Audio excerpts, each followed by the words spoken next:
आलोचना करने से जो है कहाँ पर कमियां हैं वो पता लगती हैं। इसलिए आलोचना करने में कोई गलती नहीं है, गलती है तो वो है बुराई करने में। जी। क्योंकि आलोचना करने के लिए हमें जो है बहुत खोज करनी पड़ती है, सत्य की जांच करनी पड़ती है और सत्य पर आधारित होकर ही बोलना पड़ता है, तब तो कहते हैं आलोचना। लेकिन अगर आपका मकसद किसी को बदनाम करना है तो आप बुराई करेंगे उसकी, उसकी निंदा करेंगे। उसको इस बात से मतलब नहीं है कि सत्य है या नहीं है, झूठ है, साच है, सब कुछ बोलें, कुछ भी बोलेंगे क्योंकि आपका मकसद है बुराई। और जब हमें पता लगा कि कार्ल मार्क्स की डेथ पर केवल उसके 14 अनुयायी साथ थे, तो जानकर बड़ा हैरानी हुई कि यहाँ तो बाबा साहब साथ में लाखों लोगों ने तो जो है 14 अक्टूबर को कसम खाई थी और धर्मांतरण किया था। फिर जब वो उनकी डेथ हुई तब लाखों लोग थे। तो ये लाखों लोग गए कहाँ? और लाखों लोग अगर भारत को बौद्धमय करने का प्रयास करते तो कब का बौद्धमय हो गया था। जी। तो जब हमने इसकी समीक्षा की और इसके कारणों पता लगाया तो पता लगा कि जो लोग अपने आप को बौद्ध कहते हैं उनको पता ही नहीं है कि बौद्ध धर्म क्या है।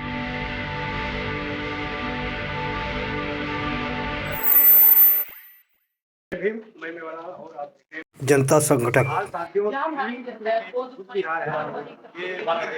विकास मुहिम में लगता है तो बहुत काफी देर से मैं देख रहा हूँ कि जो बुद्ध धर्म का प्रचार प्रसार उत्साह गया था ये पूरे मैं देख रहा हूँ कि भर में घूम घूम कर लोगों को जागरूक करें और प्रचार प्रसार कर रहे हैं। मैं आज इसे समझूंगा कि किस तरह से जो आज बहुजन समाज के लोग यहाँ पर आए हैं क्या उनको संदेश दिया है।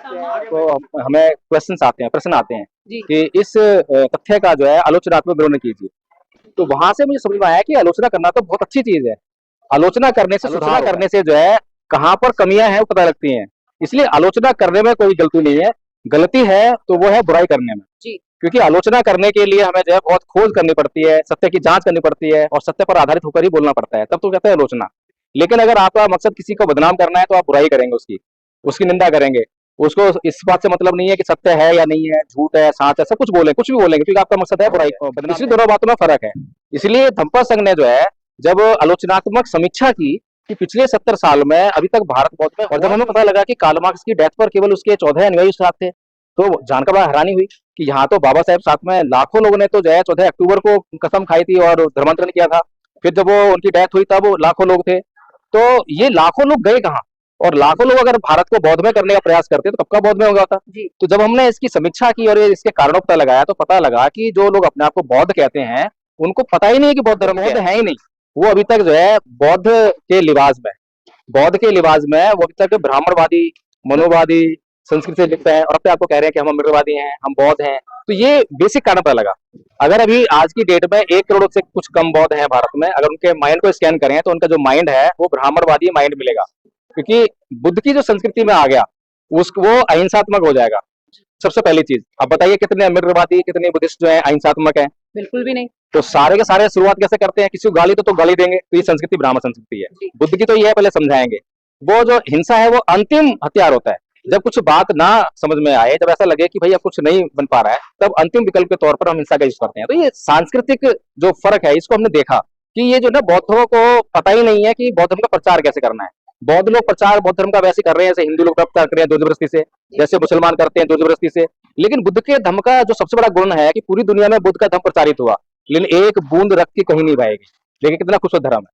बाकी के धर्मों के साथ में ऐसा नहीं है। बाकी के धर्मों का जो प्रचार प्रसार हुआ है वो हिंसा पे हुआ है, लोभ लालच से हुआ है। तो इसीलिए हमने जब इस बात को समझा कि भाई बौद्ध धर्म तो दवा है, जो इसको इस्तेमाल करेगा तो वो इसका जो प्रचार है वो भाग भाग करके दो करेगा। तो इसीलिए हमने जो है ये सांस्कृतिक परिवर्तन कार्यक्रम शुरू किया कि अपने चित्त में परिवर्तन करो, धम्म को सीखो, धम्म का प्रशिक्षण लो। और धम्म का प्रशिक्षण देने के लिए हमने जो है कोर्स बनाया। कोर्स को 3 भागों में बांटा, प्रथम वर्ष, द्वितीय वर्ष और तृतीय वर्ष। प्रथम वर्ष का जो कोर्स है वो सभी के लिए अनिवार्य है। कोई भी अपने आप को जो अमृतवादी कहता है कि मैं बाबा साहब मानता हूँ, कोई भी जो अपने आप को बौद्ध कहता है, तो उसके लिए कोर्स करना बहुत जरूरी है। लेकिन अगर देखा जाए जो आपका धम्म प्रसंग है, इससे तमाम जो लोग अभी तक कितना सीख पाए हैं और कितने लोग अभी तक आचार्य बन पाए? अभी तक हमारे पास जो डाटा है वो 250 से ऊपर का है। जब पहला सांस्कृतिक परिवर्तन हमारा इसी हॉल में हुआ था तब हमारे पास केवल 25 आचार्य थे। अगले साल जो पिछले साल गया जो हमारा ग्वालियर में प्रोग्राम हुआ था उसमें हमारे पास 100 आचार्य थे। और इस बार हमने जो प्रगति की है वो 250 से ऊपर की है। लक्ष्य हालांकि हमारा इस बार 300 का था, लेकिन थोड़ा कम रह गया है। लेकिन उसमें जो है हमने कई उतार चढ़ाव भी हमें देखने को मिलते हैं। बहुत से लोग जो है धोखा भी देते हैं, समाज में ऐसा होता ही है। हाँ। तो इसलिए जो है वो जो धोखा देने वाले लोगों की जो प्रवृत्ति है वो नुकसान देती है, उसकी वजह से थोड़ा सा हमारा काम। लेकिन अब एक बात है कि धम्मपद संघ को जो है अब समाज में अटेंशन मिल रही है। अब समाज जो ये समझ रहा है कि वास्तव में ये वाला जो काम है प्रशिक्षण वाला, और कोर्स भी बहुत छोटा है, बहुत आसान कोर्स है, ऐसा गंभीर कोर्स नहीं है कि इसको बहुत साल लग जाएंगे और विपස්සना करके आओ, चित्त सुधार करो। सारी चीजें यहाँ पर जो है आपको मिलती हैं, विपස්සना भी कराते हैं, ध्यान भी कराते हैं, और सबसे बड़ी चीज है कि आपको कोर्स कराकर आपको एक साधन देते हैं कि आप अपना जो है कल्याण करना शुरू कीजिए, और जैसे आप कोर्स करना शुरू करते हैं तब से ही आप जो है अपना कल्याण करना शुरू कर देते हैं। और हमारे पास जितने भी आचार्य हैं, आप किसी भी आचार्य से बात कर लीजिए, जहाँ बहुत सारे आचार्य खड़े हैं, उनसे पूछे कि धम्मपद संघ में जुड़ने से पहले और धम्मपद संघ में जुड़ने के बाद आपके जीवन में क्या परिवर्तन हुआ, तो वो परिवर्तन बताएंगे कि कितना लाभ हुआ है। जब लोगों को लाभ होगा और बौद्ध धर्म में जुड़ने से लाभ होगा, तो बौद्ध धर्म में लोग क्यों नहीं जुड़ेंगे?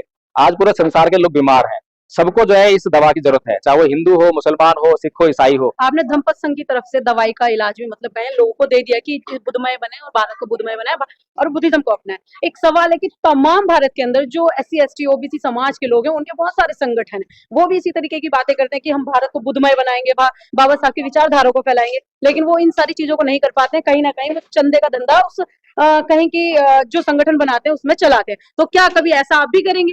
देखिए, हमारे पास जो भी सीखने के लिए आते हैं उनसे पूछिए आचार्य हैं, क्या इनसे जो है कभी पैसे की मांग की?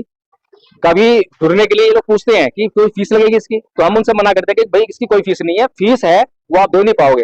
तो पूछते हैं क्या फीस है, हम सिर्फ एक बार बोलते हैं कि फीस हमारी जो है वो डेडिकेशन, आप जो है समाज के मिशन मूवमेंट के प्रति समर्पित हो जाइए, तो सब कुछ इकट्ठा हो जाएगा। तो जब हमारे लोग आचार्य बन जाते हैं, जो जुड़ के जो है जब कोर्स कर लेते हैं, तब वो खुद से समझते हैं कि भाई संघ को जो है कितनी आर्थिक व्यवस्था की जरूरत है। तो अब देखिए इतना बड़ा प्रोग्राम किया है, कोई मैंने अपने घर से तो किया नहीं है, सब जो है समाज से हुआ है, और मैंने किसी से मांगा नहीं है, आचार्य से किसी ने मांगा नहीं है, हमने केवल जो है फैसला किया बैठ के। गूगल मीट चलती है हमारी, गूगल मीट में हमने फैसला किया भाई क्या करना चाहिए, कैसे करना चाहिए। जो डिसीजन संघ ले लेगा वो डिसीजन जो है सब पर बाइंडिंग है, जो उस डिसीजन को नहीं मानेगा उसको हम संघ से ही बाहर कर देते हैं। तो इस तरह से हमारे जो है 100 से अधिक नियम बनाए हैं हमने संघ को चलाने के लिए। और सबसे बड़ी बात देखिए कि लोग चिल्लाते रहते हैं संगठित रहिए, और संगठन पैदा नहीं होता। लेकिन हमारे संघ में हमने किसी को नहीं बोलते संगठित रहिए, लेकिन फिर भी आपको संगठन दिखाई दे रहा है, अनुशासन दिखाई दे रहा है, क्योंकि हमने जो है सबसे पहले भाषा पर ही कंट्रोल कर दिया। जो भी आचार्य हैं आपस में जब भी बात करेंगे तो आदरणीय शब्द का इस्तेमाल पहले करेंगे। सामान्य तौर पर किसी और को बोले तब भी आदरणीय शब्द बोलेंगे, तो आदरणीय के बगैर जब बोलेंगे नहीं है, तो सबसे पहली शुरुआत यहीं से होगी। तो संगठन टूटने की जो समस्या है वो व्यवहार से उत्पन्न होती है कि हमारे मन में जो है ईर्ष्या है एक दूसरे प्रति, कॉम्पिटिशन आ जाता है, पद प्रतिष्ठा आ जाती है। तो हमने जो है संघ में सबसे पहले उन्हीं चीजों का इलाज किया कि पद प्रतिष्ठा कोई मामला नहीं है। यहाँ जो संघ नायक है, संघ नायक जो है पद के लिए नहीं है, काम के लिए है। ठीक है, मैं संस्थापक हूँ, मेरे पास कोई अधिकार नहीं है। आपने देखा होगा कि मैं मंच पे कितना दिखाई दिया, सारा काम कर रहा हूँ मैं जो है। तो इसलिए जो है यहाँ पर जो भी काम हम कर रहे हैं, तो काम को ही मतलब हमने आगे रखा है, पद प्रतिष्ठा का कोई मामला नहीं है, ना कोई अध्यक्ष है ना अलग कोई पद है। और इस तरह से लोगों को ये काम बहुत पसंद आ रहा है, और आज लोग समझ रहे हैं कि वास्तव में भारत को बौद्धमय करना जो है बहुत आसान काम है। और मैं तो जहां भी भारत में जितनी जगह गया हूँ, जहां भी मैंने धम्म का प्रचार किया है, मुझे इससे आसान काम कोई नहीं लगता, क्योंकि ये जो है सबकी बीमारी है, सब नुकसान में है। अभी जो है हर घर में कलेश हो रहा है। अभी मैंने एक उदाहरण देकर समझाया कि कितना मतलब जो पति पत्नी के बीच में जो है 3 दिन झगड़ा चल रहा था, और वो धम्मपद की एक गाथा ने जो है उस झगड़े को एक क्षण में नष्ट कर दिया। सोचिए इससे बड़ा काम क्या होगा। आज जो ये कोर्ट कचहरी इतनी चल रही है, इसमें 90% जो मामले हैं वो बुद्ध के धम्म को नहीं जानने की वजह से, बुद्ध के धम्म को अमल में नहीं लाने की वजह से चल रहे हैं। लेकिन ये खेद का विषय है आदरणीय पत्रकार महोदय जी, क्योंकि भारत में जो धम्म का प्रचार हुआ केवल प्रतीकात्मक रह गया, नारे लगाकर, बड़े बड़े मंच लगाकर इस तक रह गया, प्रशिक्षण पर कोई ध्यान नहीं दिया। और हमने जो है प्रशिक्षण पर ही फोकस किया है। हमने कह दिया है कि भाई आप जब तक इसको सीखोगे नहीं, पहले याद करना है, याद करना, रटना है उसको, रटने के बाद जब आपका साधन आ जाएगा तो उसको अप्लाई सीखना है। जब हम अप्लाई करना सिखा देंगे, अप्लाई करने लगेंगे, तो आपको लाभ मिलने लग जाएगा, और वो सब कुछ मिल रहा है। इसीलिए तो आचार्य लगे हुए हैं, इसलिए जुड़े हुए हैं।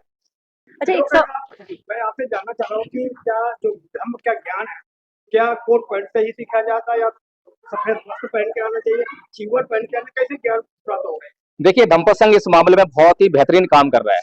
धम्मपद संघ ने पहली बार जो है बौद्ध भिक्षुओं के भीतर जो अंधश्रद्धा जो लेकर आए हमारे लोग जो है, उसको खत्म करने का प्रयास हमारा है।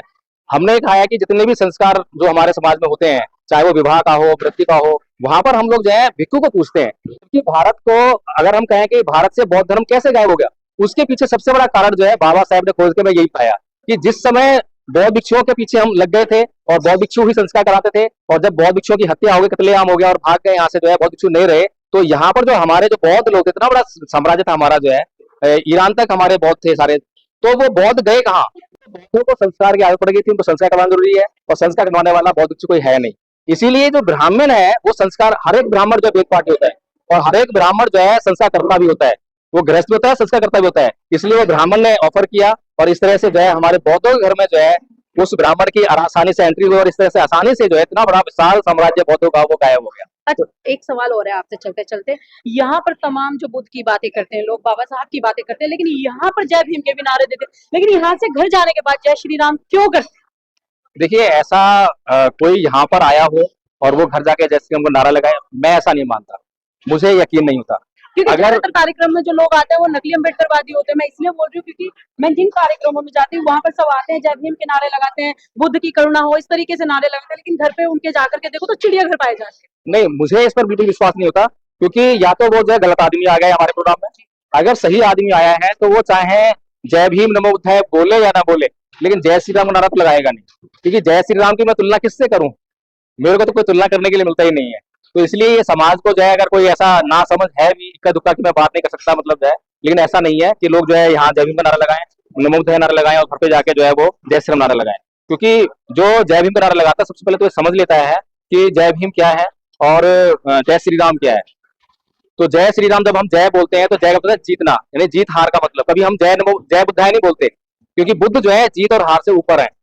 तो इसीलिए जो है हमें समझना चाहिए कि जो सांसारिक लोग होते हैं उनके साथ में ये जीत हार जो होती है, उनके हाथ में जय लगती है, लेकिन जो संसार से ऊपर उठ जाते हैं उनके लिए जीत और हार का कोई मतलब नहीं होता। तो बुद्ध जो है संसार से ऊपर है, तो उनकी तुलना जो है किसी राम से कृष्ण से करते हैं। सर एक चीज मैं आपसे समझना चाहूँ, क्या एक साथ जय भीम जय श्री राम का नारा नहीं लगाना? जी नहीं, बिल्कुल नहीं, बड़ा अंतर है। आप वाल्मीकि रामायण पढ़ लीजिए, आपको पता लग जाएगा कि जो जय श्री राम है वो बोलते हुए लोगों को शर्म आने लगेगी। मैं तो ये कहता हूँ कि जो लोग जय श्री राम का नारा लगाते हैं, अगर वो वाल्मीकि रामायण ईमानदारी से अध्ययन कर लें तो उनको पता लग जाएगा कि वाल्मीकि रामायण के अंदर ही जो है भगवान बुद्ध का प्रकरण है, एक जाबाली कथन है, जहाँ पर चित्रकूट में जो है भरत राम से मिलने आते हैं, तो वहां पे एक जाबाली कथन है, उसको पढ़िए। वो जो जाबाली ब्राह्मण है वो बहुत बहुत व्यक्ति है, वो बौद्ध धर्म की बातें राम को समझा रहा है। आप राम की स्टेटमेंट देखिए वहां पर कि राम क्या कह रहे हैं और वो जो जाबाली है वो क्या कह रहा है। तो वहां पे साफ साफ ये संकेत मिल जाता है आपको कि जो रामायण है, वाल्मीकि रामायण इवन जो है वो बुद्ध के बहुत बाद में लिखी गई है और बुद्ध की संस्कृति को नष्ट करने के उद्देश्य से लिखी गई है। तो इसलिए ऐसा नहीं है कि वो आप जो कह रहे हैं कि जय श्री राम और जय भीम का नारा सबसे मतलब ही नहीं है। जय भीम उद्धारक है और जय श्री राम मैं कहूँ कि इस समाज के विनाशक है।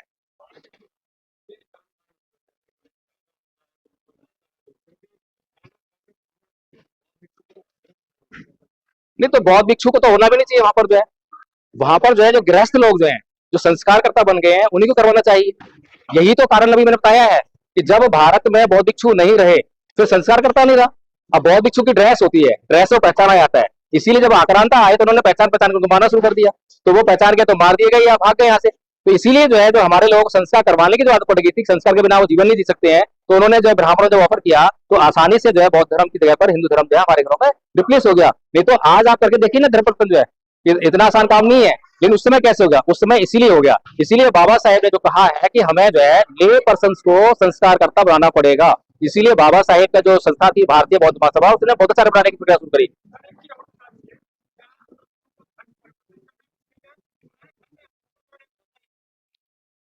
परिवर्तन सही है, क्योंकि धर्म परिवर्तन को समझना जरूरी है। पुराने घर पर आप क्या कह रहे हैं? पहले तो बौद्ध था ना, कैसे बौद्ध थे? हिंदू बन गए, अब हिंदू सब बौद्ध बन गए। देखिए धर्म परिवर्तन का मामला है, धर्म का मतलब है स्वभाव, स्वभाव में परिवर्तन करना। आपका अभी जो स्वभाव है वो विपरीत है, अभी इस स्वभाव को पलटोगे, अभी आपका जो स्वभाव है बनवादी है, ब्राह्मणवादी है, क्योंकि इसमें काम क्रोध मोह लोभ द्वेष तृष्णा इसका फ्यूलिंग करते हो, अभी आप कम नहीं करते हो। लेकिन जब आप बौद्ध बन जाओगे, जब धर्म परिवर्तन करोगे, तब आप जो इसमें कम करने का काम शुरू कर दोगे। जैसे शुरू कर दोगे वैसे ही आप बौद्ध बन जाओगे। तो इसीलिए जो है धर्म परिवर्तन कहिए इसको, जो है मैं वो नहीं कहूंगा घर वापसी है।